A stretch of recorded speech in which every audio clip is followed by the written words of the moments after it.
Você já ouviu um ensinamento que fez todo sentido na hora e uma semana depois não mudou nada na sua vida? Eu também. E Jesus previu exatamente isso. Há 2000 anos, ele contou uma história simples sobre um semeador e 4 tipos de terra. Mas o que essa parábola revela vai muito além de uma lição de agricultura.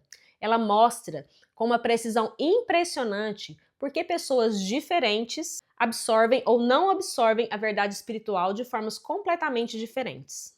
E o Espiritismo, através de Allan Kardec, foi ainda mais fundo nessa análise. Fica até o final, porque a última parte desse raciocínio é a que mais importa. Jesus estava à beira do mar, rodeado de uma multidão, e contou isso. Está lá em Mateus capítulo 13. Um semeador saiu para semear. Parte da semente caiu na beira do caminho. Terra pisada, dura. Os pássaros vieram e comeram tudo antes de brotar. Outra parte caiu em solo pedregoso, onde o solo era raso. A planta nasceu rápido, mas quando o sol bateu forte, secou. Não tinha raiz profunda o suficiente.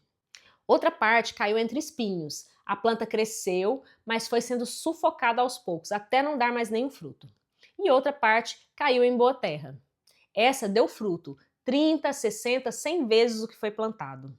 Até aqui parece uma história de campo, mas os próprios discípulos foram até Jesus e perguntaram o que aquilo significava. E Jesus explicou. A semente é a palavra de Deus, é o ensinamento, a verdade que chega até você. Os diferentes terrenos somos nós, o estado interno de cada um no momento em que essa verdade bate na porta da consciência. O primeiro, à beira do caminho. Essa é a pessoa que ouve, mas o ensinamento não entra, não por falta de inteligência, geralmente é por excesso de defesa. São pessoas que já foram feridas por alguma experiência religiosa, que construíram uma barreira tão sólida contra o espiritual, que qualquer coisa que chega escorrega. A palavra não penetra. Os pássaros que Jesus associa ao espírito do mal, à distração, ao esquecimento, levam a semente antes de qualquer coisa acontecer. Você provavelmente conhece alguém assim. Talvez já tenha sido assim em algum momento. O segundo, o solo pedregoso. Esse é o perfil mais comum hoje. A pessoa se empolga, ouve algo, se emociona, compartilha com os amigos, talvez até muda de comportamento por algumas semanas. Mas quando vem a primeira dificuldade real, o ensinamento começa a exigir uma mudança concreta, um esforço, uma renúncia, e ela recua. Kardec foi direto. Não tem raiz. O entusiasmo substituiu o comprometimento. E aí tem uma pergunta que vale a pena fazer com honestidade. Quantas vezes você se empolgou com algo espiritualmente, mas não aprofundou? O terceiro, os espinhos. Esse é talvez o mais sutil dos 4.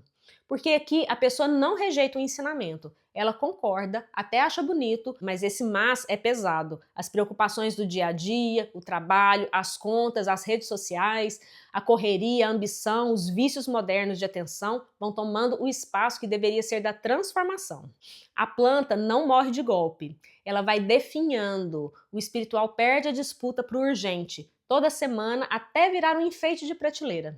O quarto, a boa terra. Não é a pessoa perfeita, é a pessoa disponível. É quem, quando a verdade chega, pergunta o que eu preciso mudar e vai atrás dessa mudança, com paciência, sem esperar que seja fácil. Essa é a semente que produz fruto. E fruto, nesse contexto, não é só paz interior. É a pessoa que você se torna, é o impacto que você gera em quem está ao seu redor.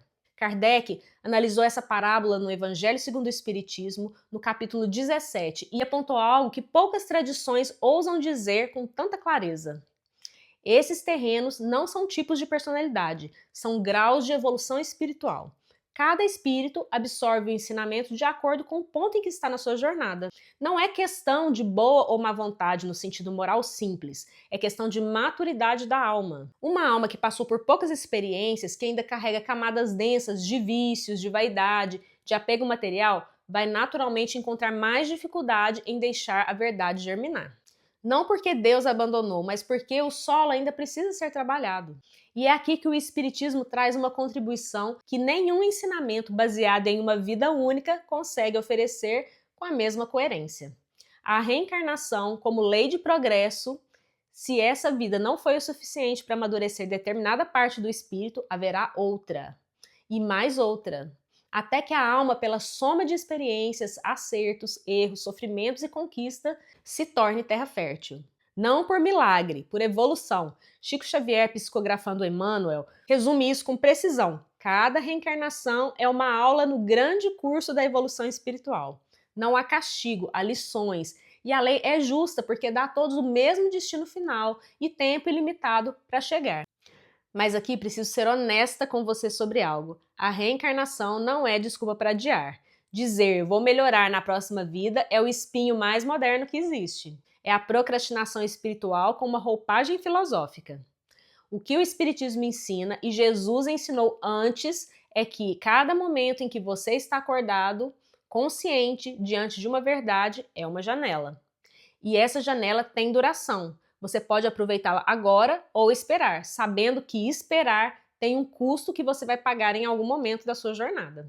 Kardec disse que a semente caída em boa terra é aquela que o espírito escuta, entende e aplica. Os 3 verbos importam, mas o terceiro é o que diferencia. Então eu quero deixar uma pergunta simples, sem pressão, mas que vale a reflexão. Hoje, quando você recebe um ensinamento espiritual, seja aqui, num livro, numa conversa, num momento de silêncio, o que acontece com ele? Ele some até amanhã? Ele fica na superfície do entusiasmo? Ele se perde com a correria? Ou ele mexe alguma coisa dentro de você? O semeador continua lançando a semente, sem distinção, para todo mundo, sempre. A única variável é o terreno.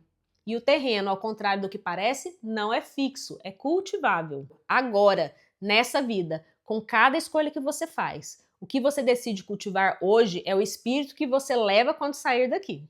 Se esse raciocínio fez sentido, deixa o like, se inscreve no canal. Tem muito mais por vir.